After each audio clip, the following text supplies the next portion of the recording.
The other person I'd like to thank in this speech is in fact Eva Woods, who's the Youth MP for Peterborough, and I thank her for briefing me fully on this issue and contributing to this, the speech that I'm making now.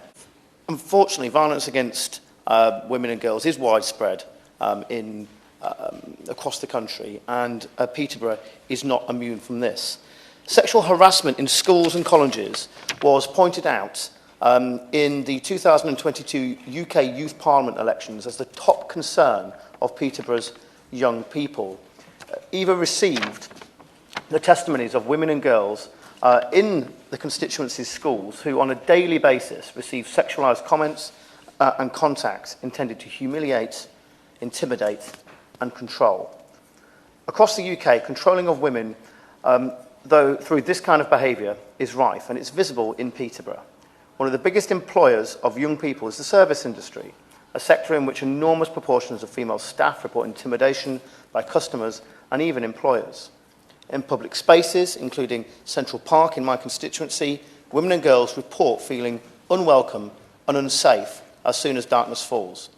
It's saddening too that incidence figures from the police do not always correspond to the levels of threat constituents have reported to Eva directly. Frequently, victims do not even feel supported to report their experiences through fear of seeing no consequences to their aggression, or simply thinking that their experience of violence is so minor that it's not worth the police's time. We do need an emergency response to sexual harassment in schools and in places of education. As I say, the example of Plymouth has inspired me to try and do something similar in my city.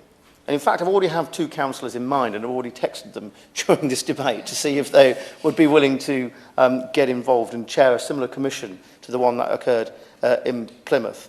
And I know that these councillors, working with me, with our Youth MP, can make a real difference in a place like Peterborough.